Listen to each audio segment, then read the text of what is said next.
Abra sua Bíblia no Evangelho de Mateus, capítulo 5.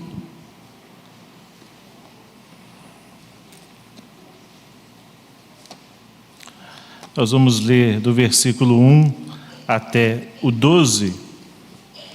Mateus 5, do 1 ao 12. Nós vamos tratar especificamente do 6. Vamos colocar de pé novamente, os que puderem. Evangelho de Mateus, capítulo 5, 1 ao 12. Depois vamos ler todos juntos os 6. Leiamos de forma alternada. Vendo Jesus as multidões, subiu ao monte e, como se assentasse, aproximaram-se os seus discípulos. Bem-aventurados os humildes de espírito, porque deles é o reino dos céus. Bem-aventurados os mansos, porque herdarão a terra.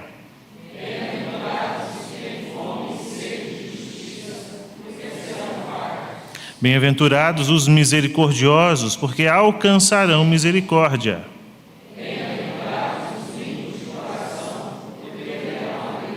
Bem-aventurados os pacificadores, porque serão chamados filhos de Deus.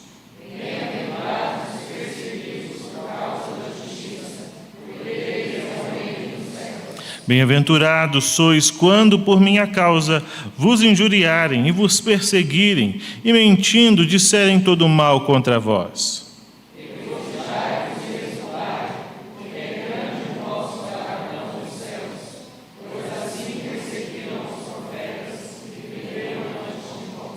Vamos ler os 6 juntos? Bem-aventurados os que têm fome e sede de justiça, porque serão fartos. Podem sentar.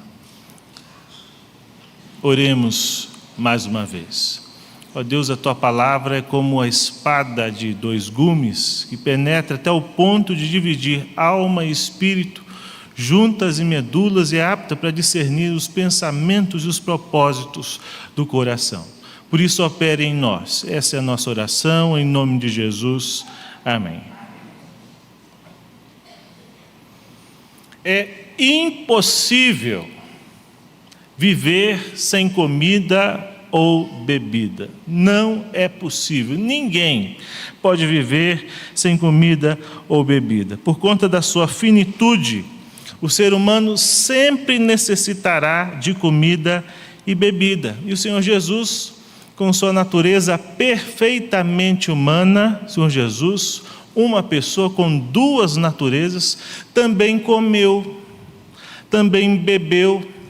E a Bíblia nos conta que até depois de ressuscitado, comeu também.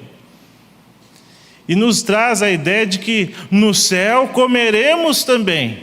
Ele mesmo disse: não beberei deste fruto da videira até aquele dia em que eu hei de beber novo convosco no reino de meu Pai. Ele está dizendo: nós comeremos juntos. É uma necessidade básica do ser humano. E o primeiro milagre, irmãos, foi numa festa. Então, comida é muito importante na Bíblia e para a vida de todos nós. Em todas as plataformas de governo, o tema da fome é encontrado. Ou a erradicação da fome, ou diminuição da miséria. Esse é um tema fundamental para a vida na terra. Entretanto, como nós temos visto, a fome e a sede aqui não são de coisas naturais. Nós já vimos que ser bem-aventurado nesse texto é mais do que feliz, é ser abençoado. E só são abençoados aqueles que já possuem Jesus como seu Salvador. Esses sim são abençoados. Qual a natureza das características desse texto? Nós já vimos que pobres de espírito não são pobres materialmente, mas são aqueles que são dependentes de Deus. Os que choram não é quem chora por qualquer coisa, mas aqueles que choram pelos seus próprios pecados. Os mansos não é uma pessoa que é tranquila simplesmente, mas é uma pessoa domada por Deus. E agora veremos a respeito dos que têm fome e sede de justiça. As 3 primeiras bem-aventuranças têm a ver com o ego. Elas rebaixam o homem. Veja como o padrão de Deus é elevado. E quanto mais nós nos aproximamos da ética do reino, e conhecemos a ética do reino de Deus, mais Ele nos rebaixa, nos coloca no nosso lugar, o de pecadores, aqueles que devem entender a necessidade de Deus. Todas as pessoas do mundo buscam felicidade. Entretanto, a maneira pela qual alcançam os seus objetivos deve ser justa. Se alguém coloca a sua felicidade acima da justiça, está fadada ao fracasso. Nunca serão felizes se essa ordem for violada. Estão famintas pelas coisas materiais. Seus desejos são totalmente terrenos. Muitos estão famintos das coisas deste mundo, mas Jesus ensina um outro tipo de fome, um outro tipo de anseio espiritual.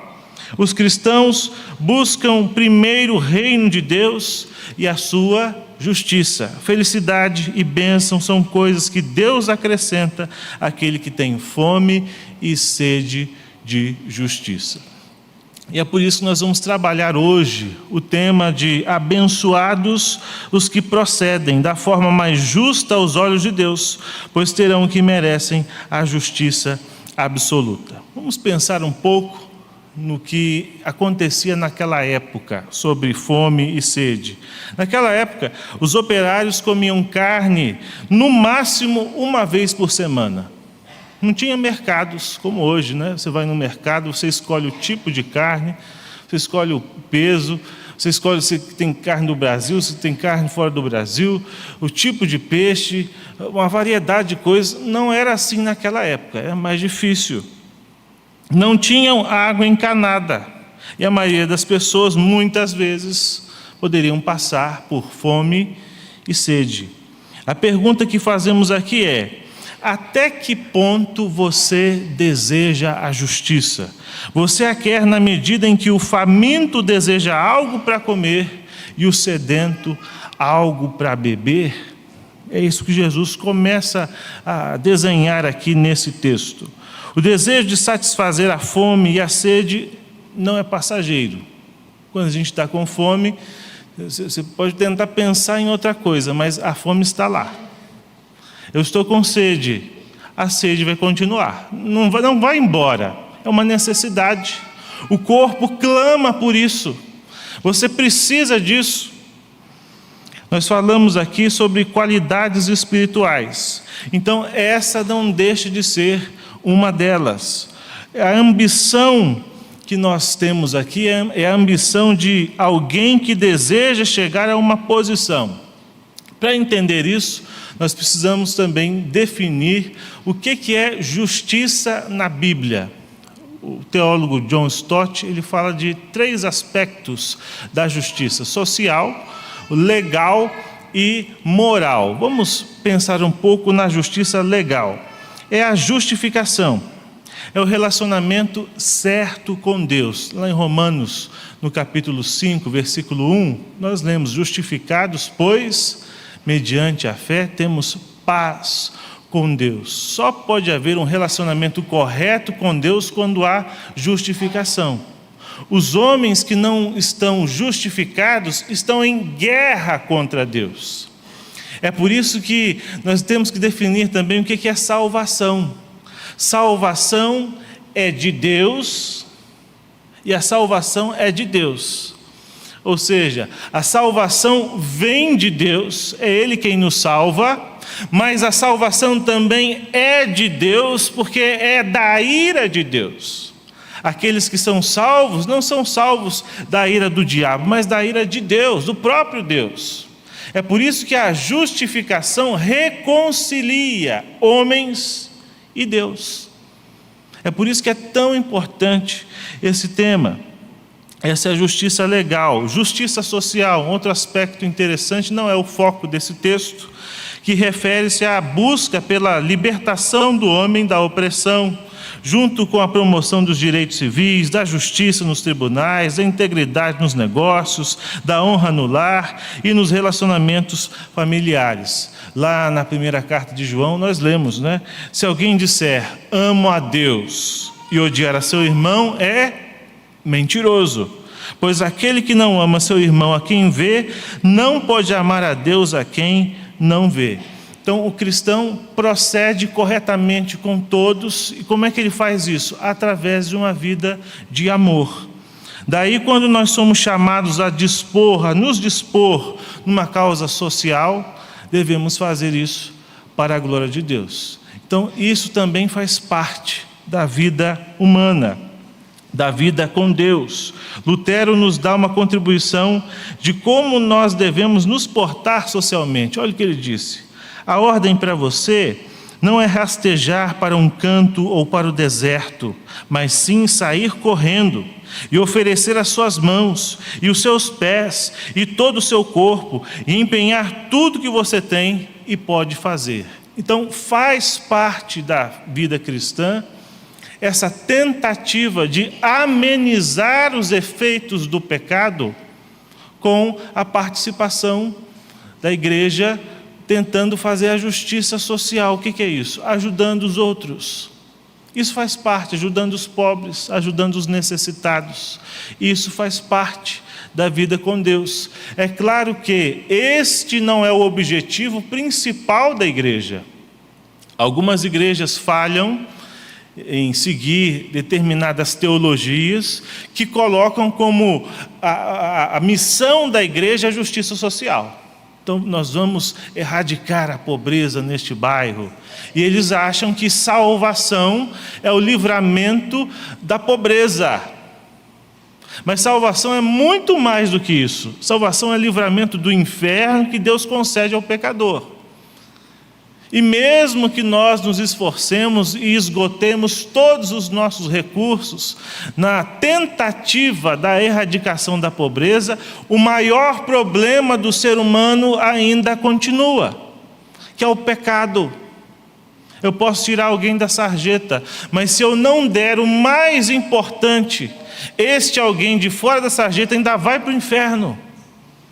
Então o nosso objetivo principal não é simplesmente amenizar a pobreza. É claro que devemos fazer isso, faz parte do nosso dever.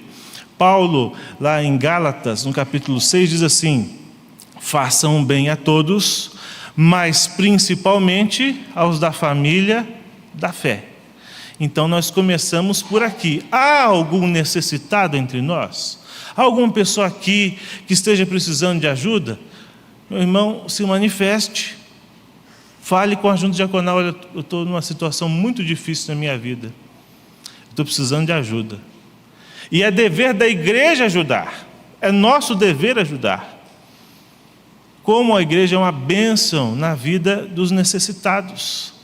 É claro que não é possível erradicar a pobreza, nem realizar tudo, e não haverá igualdade, nem aqui e nem na glória, viu? Tem gente que acha que lá na glória agora vai ter igualdade. Não existe igualdade, porque lá são galardões diferentes. Alguns vão receber uns, outros vão receber outros. Então nem na glória vai ter igualdade. Então o que nós podemos fazer é ajudar os nossos e, é claro, usar os nossos esforços para minimizar os efeitos do pecado com relação ao nosso próximo. Mas ainda assim, este não é o objetivo principal desse texto. Não é isso que Jesus está se referindo aqui. Há a justiça moral, aquela justiça de caráter, de conduta que agrada a Deus. E Jesus prossegue, depois das bem-aventuranças, contrastando essa justiça cristã quando o fariseu, ele diz assim, lá no versículo 20, Mateus 5, 20, abre a sua Bíblia aí, vamos ler juntos, dando sequência aí o texto. Olha só o que Jesus diz. Nós geralmente criticamos os fariseus, mas olha o que Jesus disse. Porque vos digo, vamos ler? Vos digo que, se a vossa justiça não excederem muito a dos escribas e fariseus, jamais entrareis no reino dos céus. Os fariseus, com muitas e muitas outras leis que eles tinham inventado, e os escribas bem zelosos, e Jesus diz assim: se a justiça de vocês não excederem muito.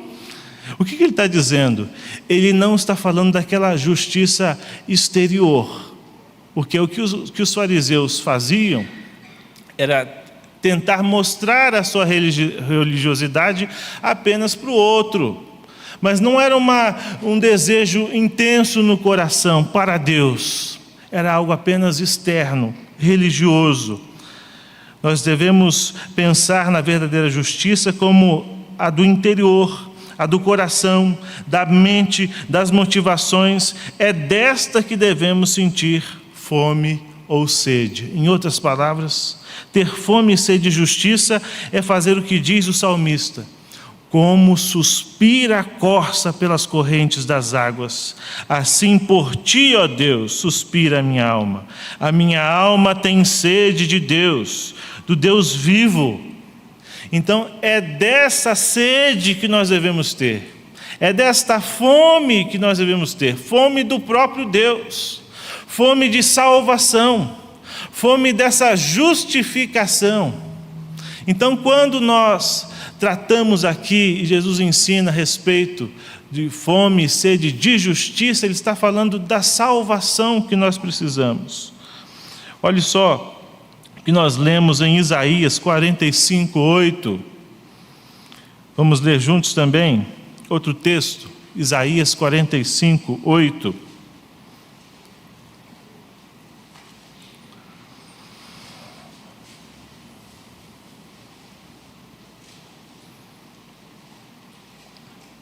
Leiamos, Isaías 45:8.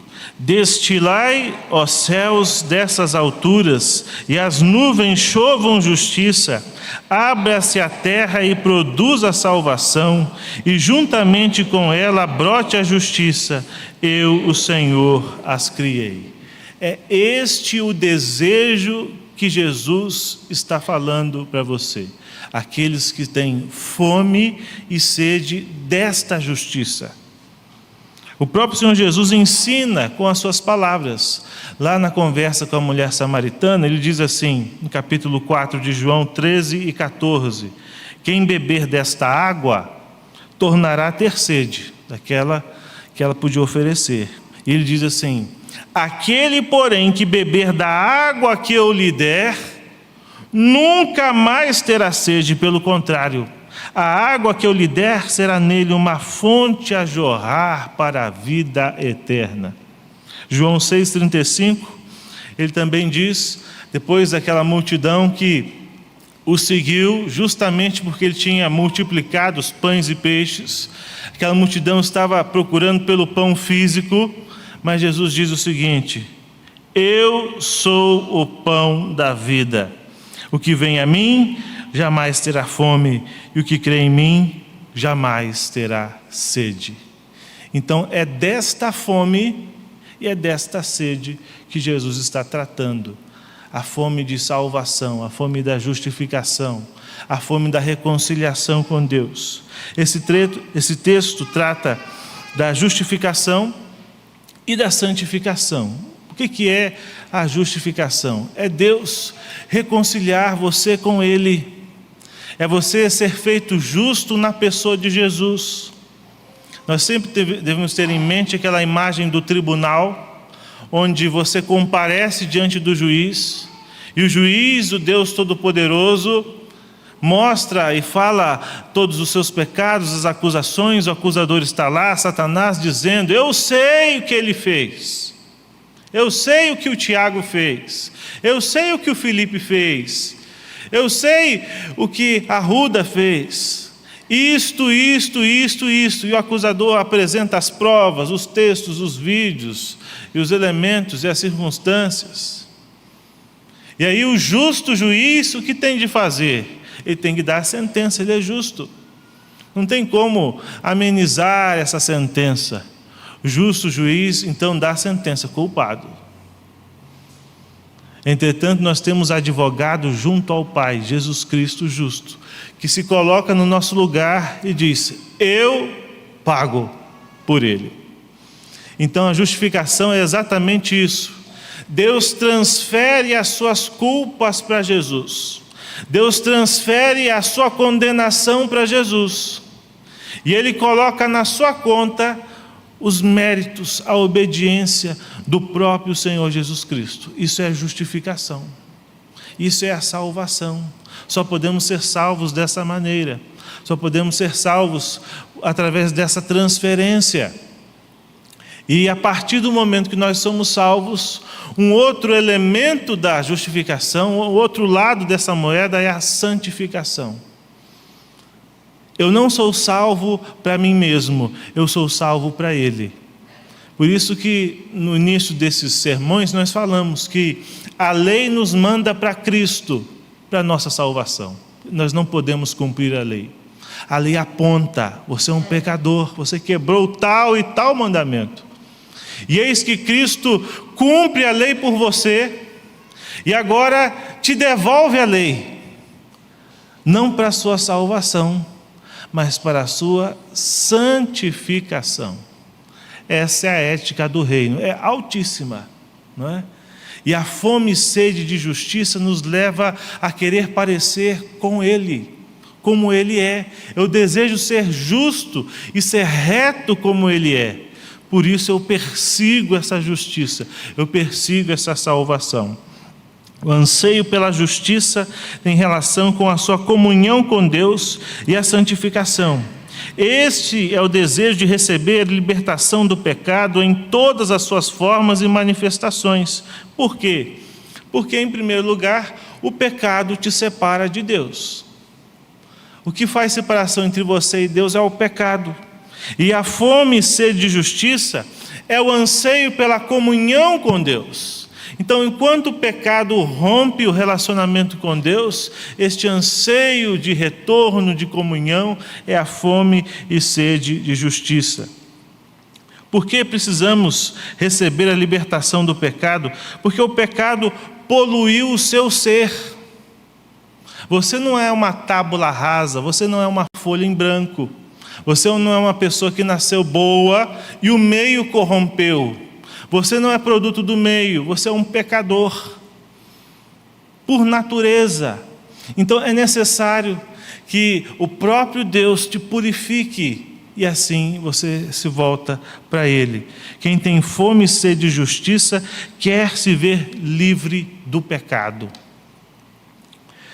Também precisamos entender que o desejo de receber a libertação do pecado é por conta de que o desejo do homem regenerado é ser santo.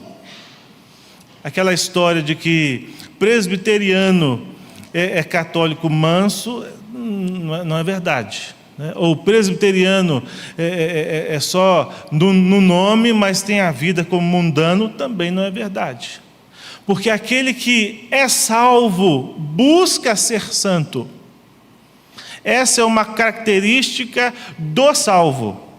Nós estamos falando que esse texto foi direcionado aos discípulos. Então é para aqueles que já têm Jesus como seu Salvador.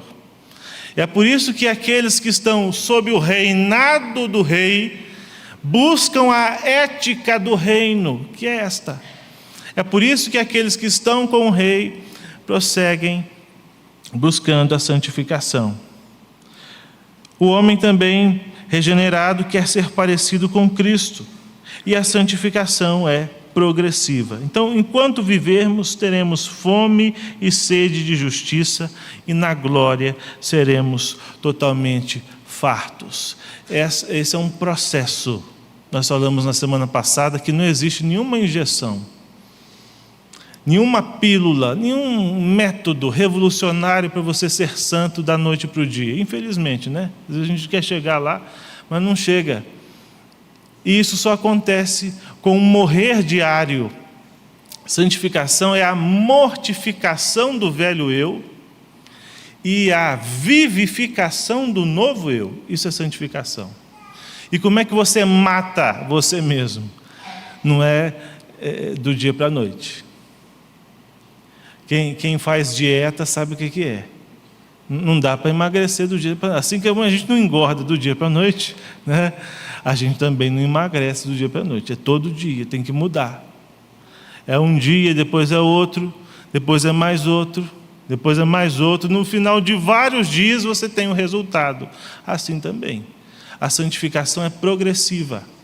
Se você quer diferença na sua vida, não deixe de ler a Bíblia nem um dia. Você vai ver a diferença. É progressivo. O crescimento é diário. Então não pense que a sua vida muda da água para o vinho se você não se esforçar, porque santificação é obra de Deus, mas é obra também do homem. Ele deu essa responsabilidade para você. Esse anseio você deve ter. Assim como você não esquece de comer, você não esquece de beber. Ninguém esquece, né? Quando está com sede. Esqueci que eu estava com sede. Ninguém esquece. Você está com sede, você corre, eu tenho que beber água, né? Mas muitas vezes esquecemos e não temos essa fome e sede de Deus, das coisas do Deus vivo. A bênção dessa bem-aventurança serão fartos. O apóstolo Paulo descreve a sua condição de pecador no capítulo 7. Desventurado homem que sou. Quem me livrará do corpo dessa morte? É um lamento. Ele diz: sou pecador. Ele confessa. Ele fala da sua luta interior contra o pecado. Mas Romanos 8, capítulo 1, é um alívio, que ele diz: nenhuma condenação há para os que estão em Cristo Jesus. Então talvez você escute esse sermão e diga o seguinte: ah, pastor, mas eu estou bem longe. Estou precisando ter mais sede, mais fome dessas coisas. Então você está no caminho certo.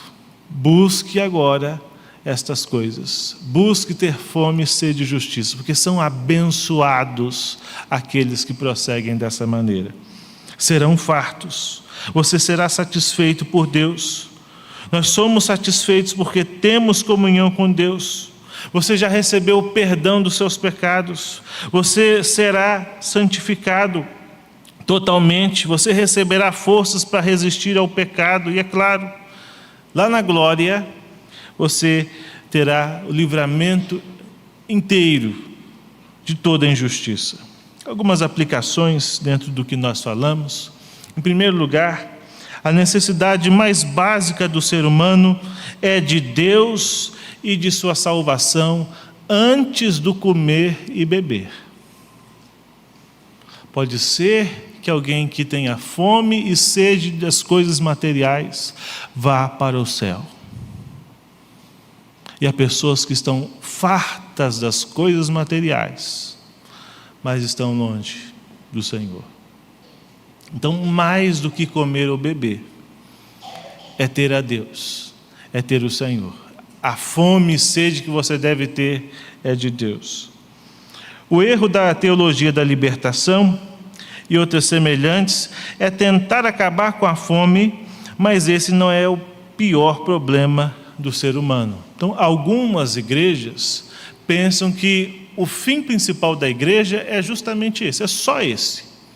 Salvação é livramento da pobreza. Esquecem de que a salvação é o livramento do inferno. Então, nós precisamos sim tomar o conhecimento daquilo que está afligindo o nosso bairro, os arredores.